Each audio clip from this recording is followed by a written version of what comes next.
What's going on, local 1700 membership?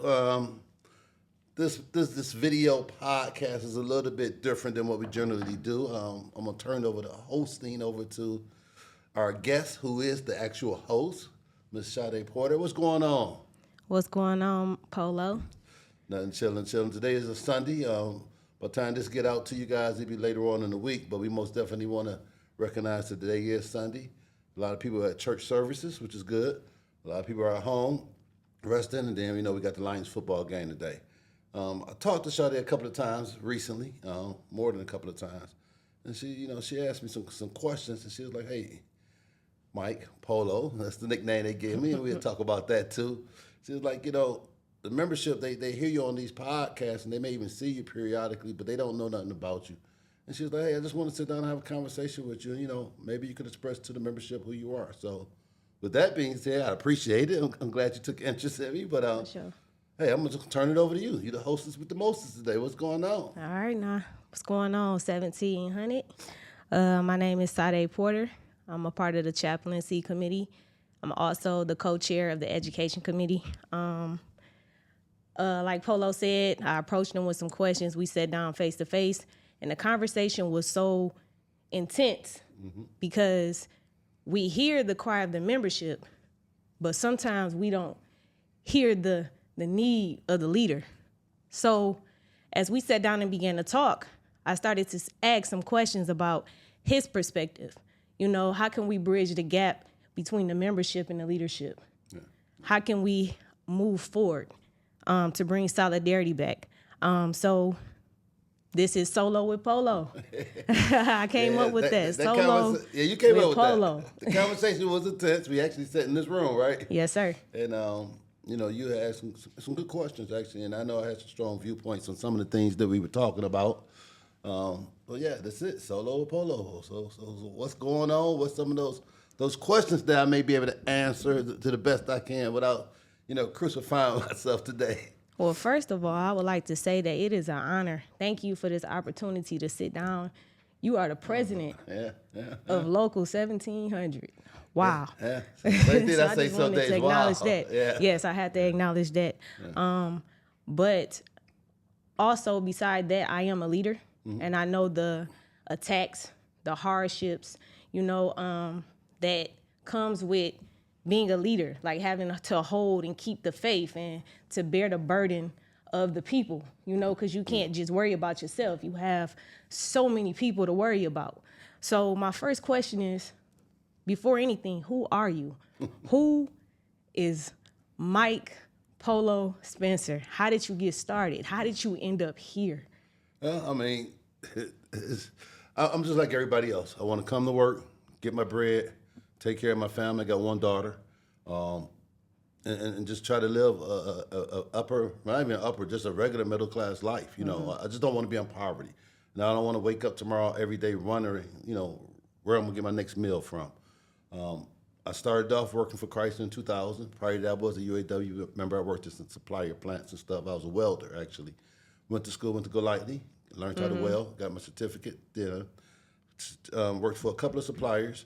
Then I got picked up at Stellantis. Back then it was Chrysler, FCA. Worked on the line. I was painting cars. I was in the spray booth with a bunch of old heads. I call them old heads. I guess that's what they call me nowadays, old heads. But it was approximately around 800 of us that got picked up at the time. And I was lucky to be on first shift. They asked who wanted to be on first shift. I jumped up to the front of the line. Right, hey, I do. And lasted for about a year till I got bumped. But I was with a lot of old heads, and they just, they kind of took me underneath their wing. I was hard-headed. I ain't gonna think I wasn't hard-headed now. Tell them the truth, man.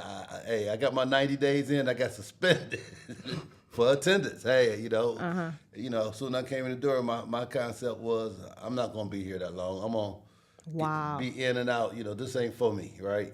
So I had like a 2-year, 3-year plan that I'd be out of there. And here I am 24 years later, I'm still here, Outside of that, I was working and plant went down. I knew Charles Bell and I knew Tavares Oliver. Tavares was the actual steward back then, and Charles Bell was the president. I'm not president, he was the committee man. And I had relationships with both of them, But Charles had encouraged me to get underneath Oliver, because Oliver had like 2 or 3 different alternate stewards. And he was like, man, you really need to get involved. Because I used to ask a lot of questions. That's because I used to get in trouble a lot. So I used to ask. So what type of questions were you asking? Like one example is I was a floater. So we started at 3 o'clock back then. They wanted us to be there 10 minutes before 3 o'clock to get our assignments. But didn't get paid then. You get paid at 3 o'clock. So my question is, why is it that I had to be there 10 minutes early as a floater to get the assignment when I didn't start till 3 o'clock? I got to go change clothes, et cetera, et cetera, et cetera. And I didn't get it because when I used to get down to the line at 3 o'clock, I still got a job as a floater, but I got the crappiest of the crappiest jobs. But when I got there 10 minutes earlier, I had a selection of, hey, these are open jobs. That's what management used to come down to place. So my question is if I'm not getting paid for it, why am I getting penalized? That's the way I saw it, for job placement. And what it was is all the seniority people who were floaters was getting there 10 minutes early, sitting at the table, and the supervisor would come because he had to set up his line. So, it was questions like that. I wasn't very active in the union meetings at the time, but I'll go hit and miss depending on what was going on. But I didn't see how that correlated to the job, So I used to ask a whole lot of questions about how certain things was happening in the plant, and the first thing the steward would tell me is what we talked about at the union meeting, So you mean to tell me that you had questions? You were very inquisitive, but you lacked the education. Absolutely. So how important is education, since we're talking about it? Education is very important. Very important. I mean, what you don't know can't hurt you. And people say it can. It can't hurt you. And I didn't have education, so I bumped my head on a lot of things with lack of education and lack of wisdom.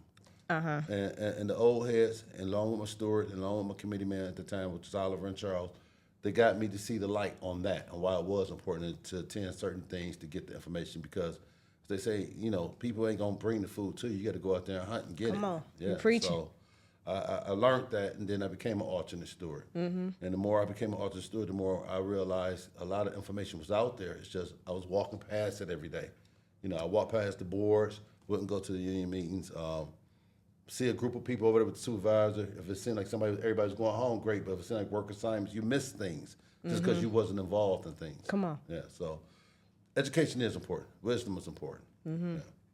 And attendance is important because I got some time off because of my attendance. But all of those things that you've been through it's is great. the reason why you're sitting right here. It is. It is. That's the reason why you're sitting right here. It's the reason why I have compassion for a lot of folks, because that person was me. I was the hard-head, knucklehead kid. And I was the person that the old heads used to, grab me by the ear. I used to go party all night. Hey, just come to work. We'll knock on your car window, stuff like that. So I can relate when people tell me, hey, they having these issues. Some of them are real issues, and some of them are issues that we created ourselves. But I can relate because I was there. That was my maturity level at that time. It was a good paying job, don't get me wrong. But I think I looked at it differently back then than I look now. So, it made me who I am today. Yes, sir. Okay. So my next question is, what are some of your biggest challenges with a lot of the recent layoffs and different things like that? As a leader, I know that has to affect you in some type of way, even though you have to still put on that title day to day. Like, what are some of, your biggest challenges that you're facing as the leader? You said earlier when we started off, it's hard when you responsible for so many people, and every decision that you make, once it becomes a decision, how it's going to affect this group of people. It's very difficult. And in decision making, you have to make decisions not always emotionally driven, but what may not even manifest itself today, it may manifest itself 2, 3, 4, 5 months from now. And that's when you realize, I made a good decision or a bad decision. When I look at my role, first thing and what I do, I believe in teams. I always say I'm not the smartest person in the room, because I'm not. I like to surround myself with smart people.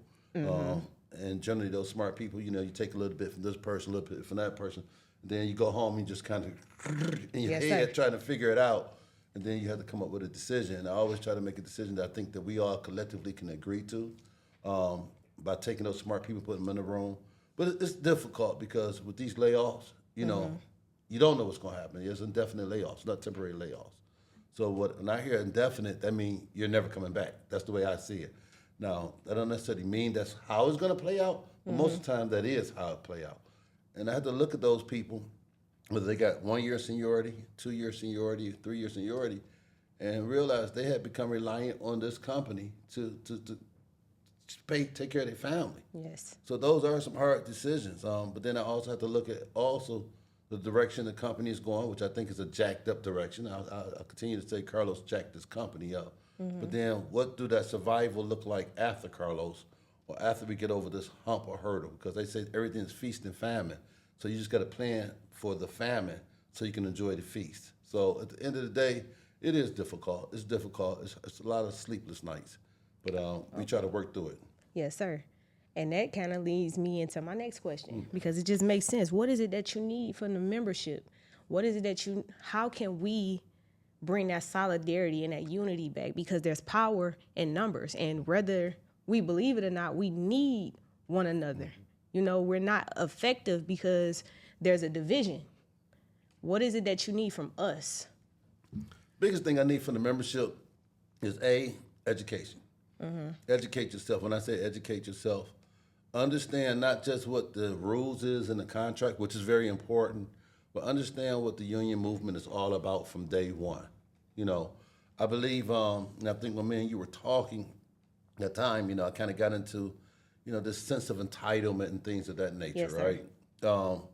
And I don't want to say it in the sense of, I will say it in the sense of, you know, sometimes we things come so easy to us sometimes that we forget what the struggle was to get it. You know what I'm saying? Yes, sir. And a lot of times our membership can't even relate to what it was to get it.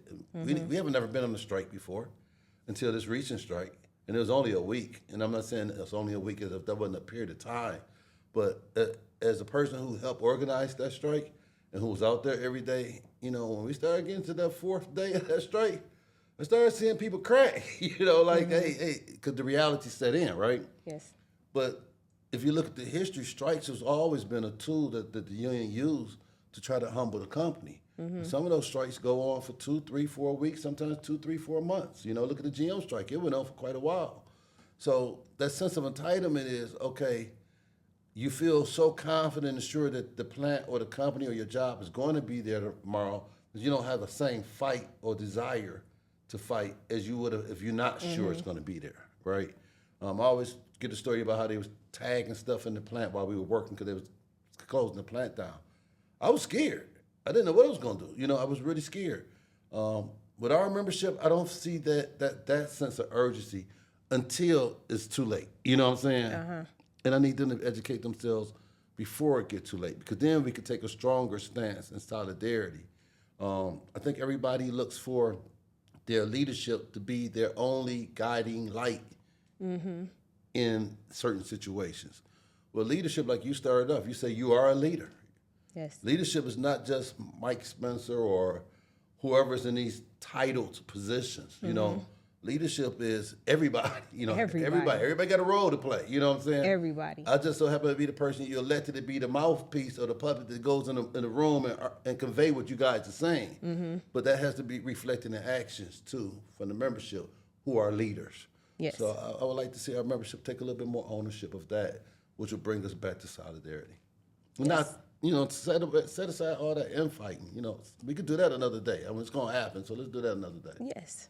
I believe that in order to see change, it starts with us. Have to be the change you want to see. You have to be the change that you want to see because it makes you a hypocrite if you're asking your leadership to do something that you haven't done yourself.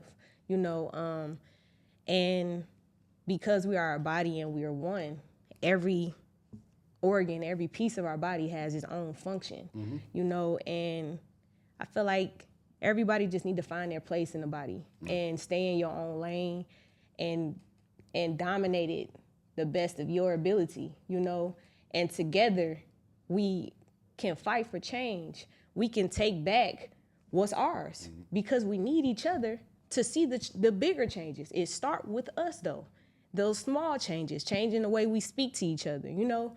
And honestly, Me, I'm the type of person, I speak to everybody in my passing as I go to work. And I do that because for so long, I've trained with certain people or worked with certain people, and I see them that day, and the next day I see them again, and I be excited to see them, like, hi, because we know each other. We've had encounter. Right. But then they turn their head like they don't even know you. And so it made me feel crazy at one point, like, but now I just be the change that I desire to see. I speak to everybody. I acknowledge everyone. And I think, as you say, people act like they didn't see you, like they just spoke to you yesterday. That happens all the time.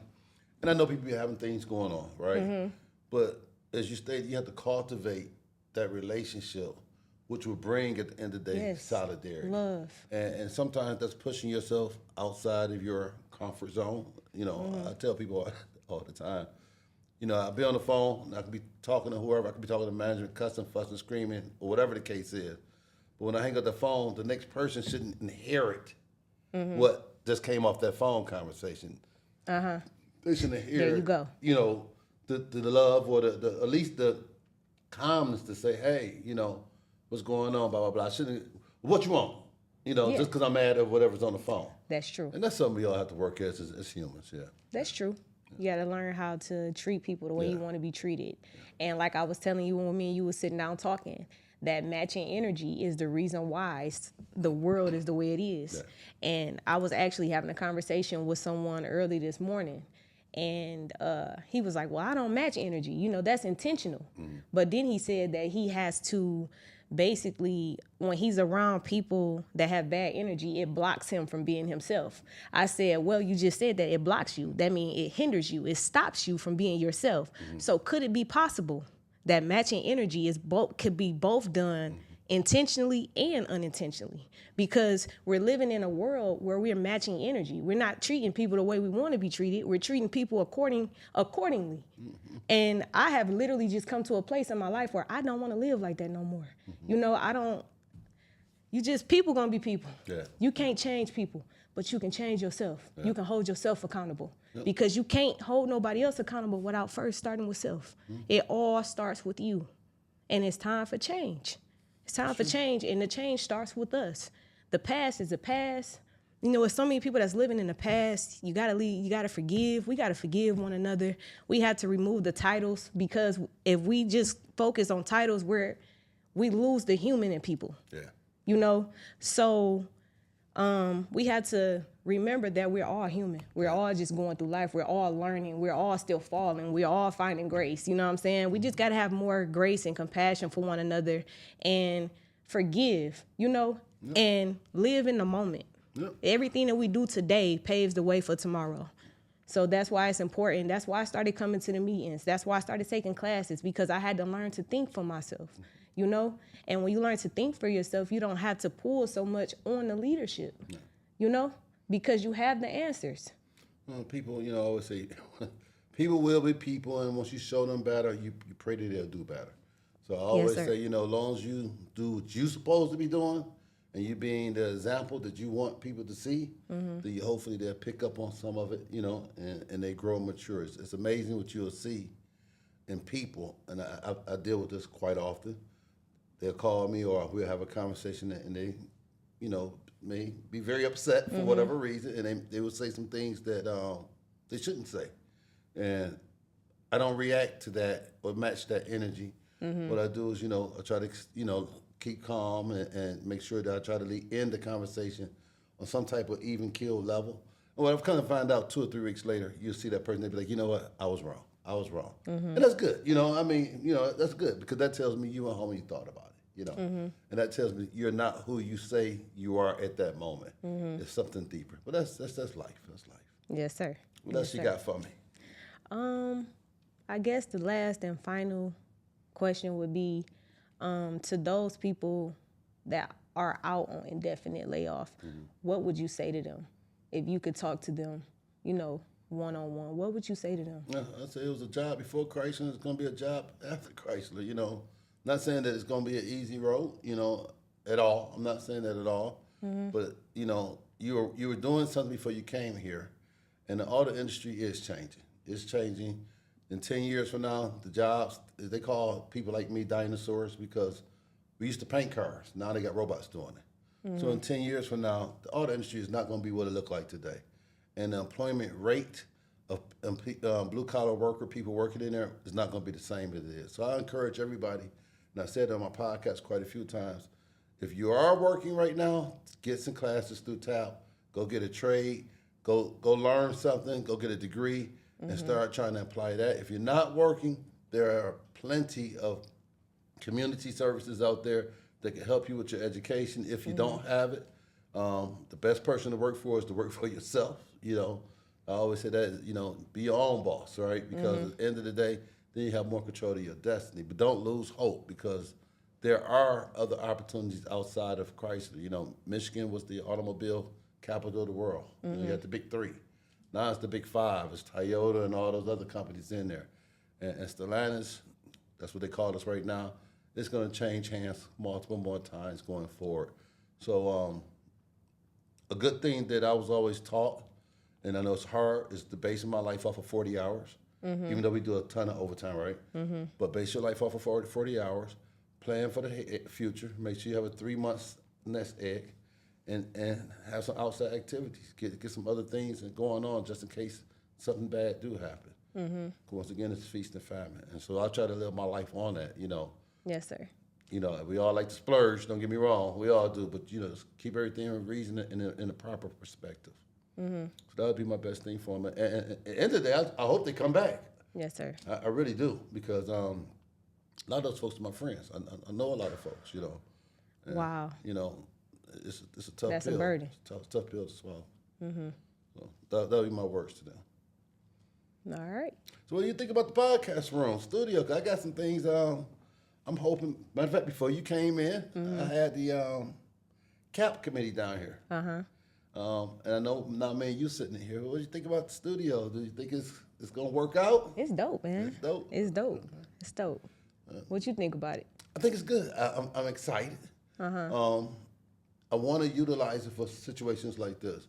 I really want my committees to take advantage of it, full advantage of it. Come down here, book a time up, we'll get the engineer down here, shoot your podcast in support of your committee. Then I also want our members. You know, we got members out there doing some things out there. Once again, trying to start their own businesses. If this is an avenue or something they can utilize this tool to help them, then, you know, I would love to see them start taking, you know, advantage of it. We got this building right now, and we want to make sure that we fully utilize it. And if it's going to help you get to the next step, then I want it to be that too, you know. That's dope. So You heard it firsthand. Yeah, hey, firsthand You coming heard from it Polo. firsthand. Yeah. So how do you feel about the solo with Polo? I think solo polo is good. It's a unique idea. I think a lot of people hear my voice on the podcast before now, right? And even though I'm in the plant, I'm not on the floor as much as I would like to be. First thing, the second thing, as much as the membership would like me to be, for sure. So I know I'm not. So I think it's a good way to, you know, let people not only see who I am as a person, but to kind of get a little bit of how I be seeing things or looking at things. I do want.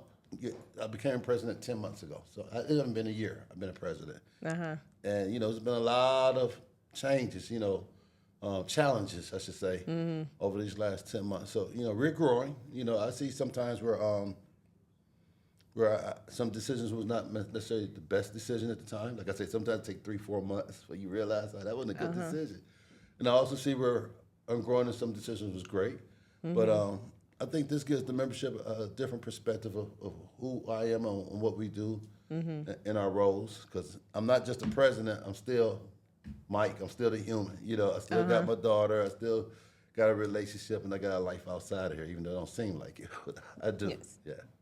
And honestly, it's a blessing to be able to be accessible. Yeah. You know, you can just walk right on up and he's going to welcome you with open arms. He's going to have that conversation.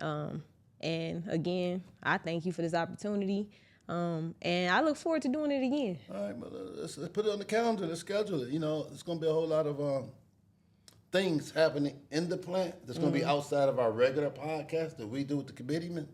And it'd be good. It'd be good. Okay. We'll put it on the calendar.